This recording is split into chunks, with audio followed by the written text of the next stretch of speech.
precisamos falar sobre prevenção à pedofilia. Segundo as estatísticas, 1 em cada 5 crianças é abusada no nosso país. Desses casos, 1 em cada 10 são relatados. E vocês sabem por quê? Porque a maioria deles acontecem dentro de casa, e no sigilo e no seio da família. Esse é um problema catastrófico que temos que ajudar a enfrentar. Se você quer se prevenir dessa calamidade e ajudar outras mães a protegerem as suas crianças, esse vídeo é para você. Entenda como conversar com seu filho sobre abuso infantil, entenda quais medidas você deve tomar para protegê-lo de abusadores, entenda quem são seus aliados nesse combate. Para saber como isso é possível, assista o vídeo até o final. Como vocês também devem ter ficado chocadas e chocados com o caso do aborto da criança que aconteceu essa semana. Diferente de outras pessoas, eu não quero aqui discutir sobre o caso, mas o que está por trás dele, que é o abuso sexual infantil. Esse é o problema que toda mãe deveria saber, por que surge, como identificar e o que fazer para preveni-lo. O abuso sexual de crianças é um dos maiores males da nossa sociedade. Segundo os dados mais recentes, como eu já contei para vocês, 1 em cada 5 crianças sofre abuso sexual, mas apenas 1 em cada 10 casos são relatados às autoridades. E o que é mais chocante, de todos esses casos, 87% acontecem dentro de casa ou envolvem pessoas da convivência das crianças. Então esse é um tema que precisamos discutir. Nesse vídeo nós vamos falar sobre prevenção ao abuso infantil. Meu nome é Carol Ferreira, sou mãe de 3 meninos, sapecas, sou psicóloga, educadora e eu tô aqui para falar com vocês como mãe, mas também como profissional.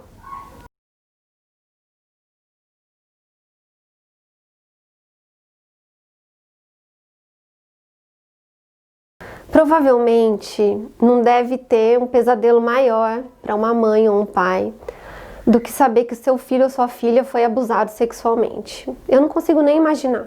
Mas infelizmente, segundo os números, esse é um pesadelo que acontece com constância na nossa sociedade.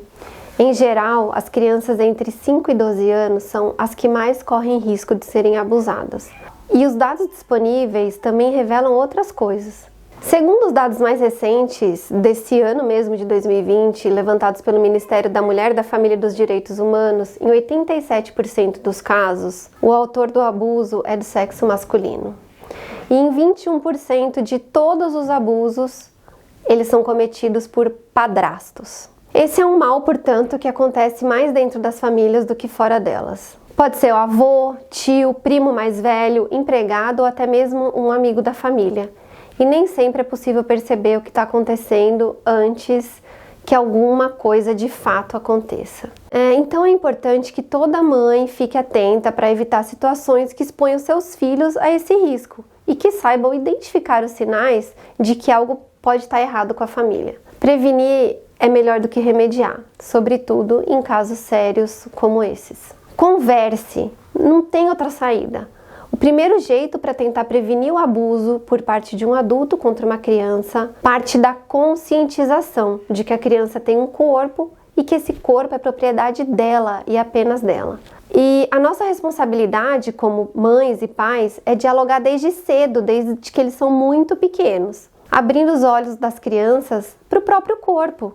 A criança tem que saber que tem partes do corpo dela que não podem ser tocadas por outros adultos e que ela não precisa aceitar carinhos íntimos de outras pessoas. Ela também vai ter que ter a hora certa para aprender o que é sexo e como isso é algo reservado para os adultos, exclusivamente.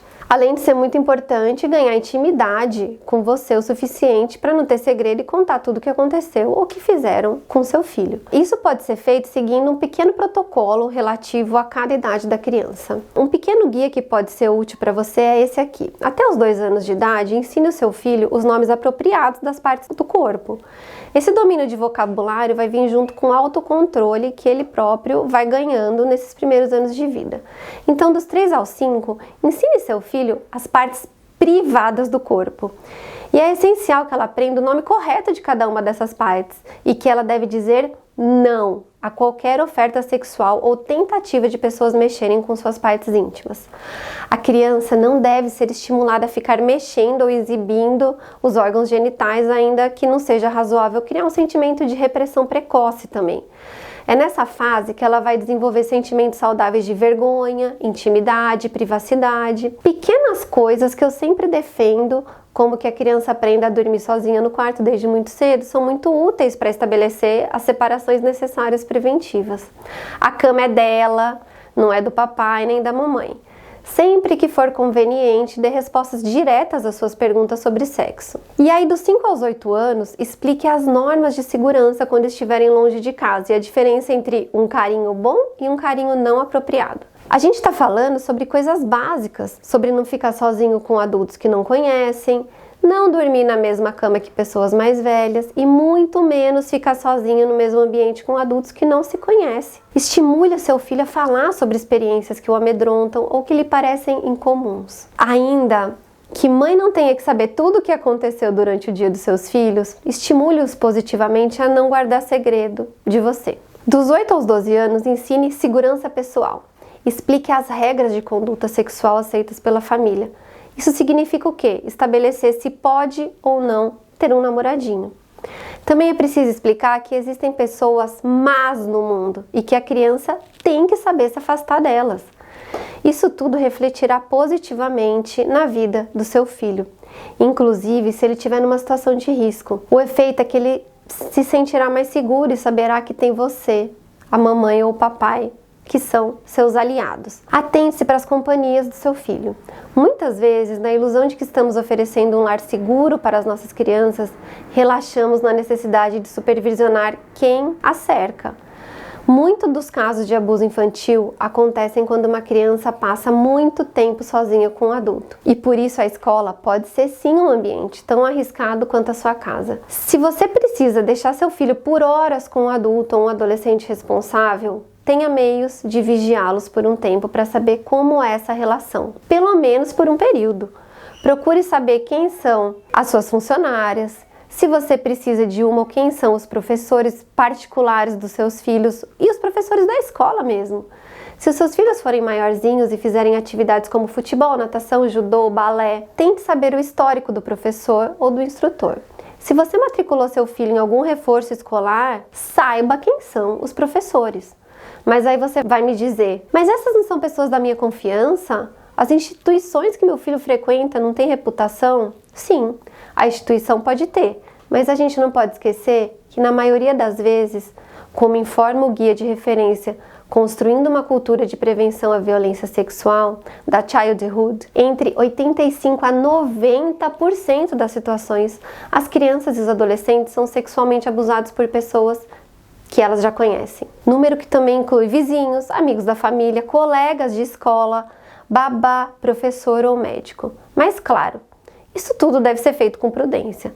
As crianças fantasiam muito e manipulam a gente também.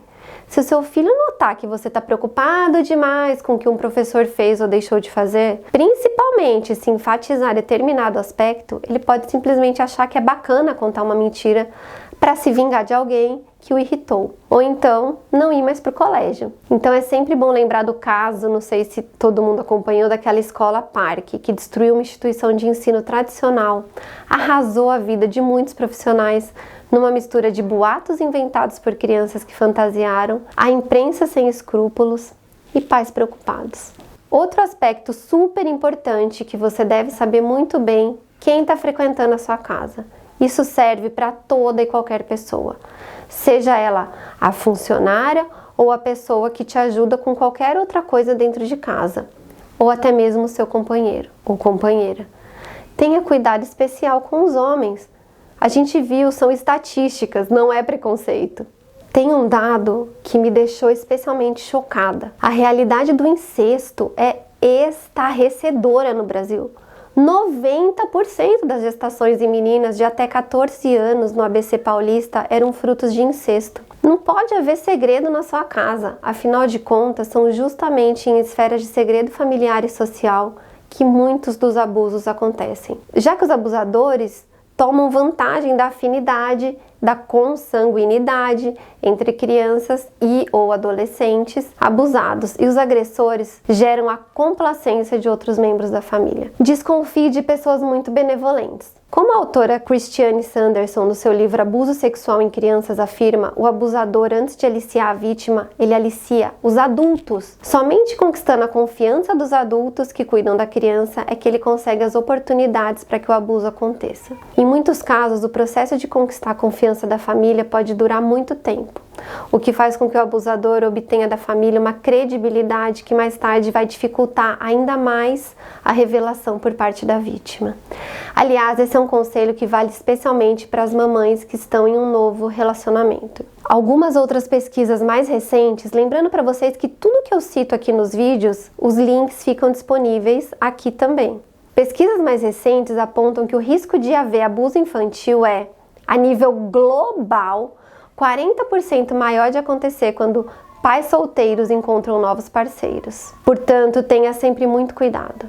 A gente pode se apaixonar, amar outra pessoa, mas a verdade é que não podemos nos entregar a ponto de ficarmos cegas e colocarmos em risco a segurança dos nossos filhos. Sobretudo, nunca deixe de levar pela ideia de que a criança pode não ser uma vítima.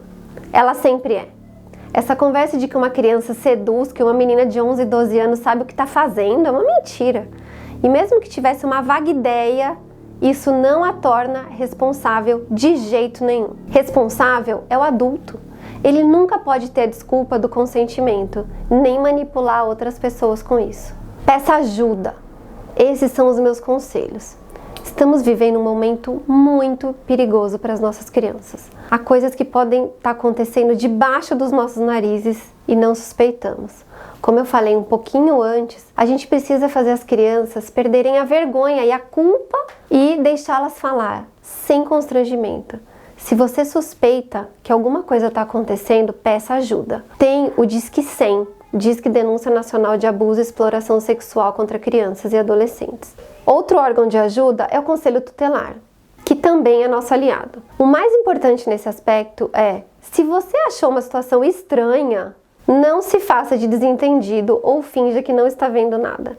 Casos de abuso sempre vão escalando devagar e podem se prolongar por anos, destruindo famílias e a vida de muita gente. É preciso que a gente tome atitudes duras quando suspeitamos de situações assim, por mais difíceis que algumas possam ser, para a gente proteger quem a gente mais ama. Eu sei que hoje a gente falou de coisas muito duras e muito difíceis, mas fiquem atentas e atentos. Os números são de fato estarrecedores.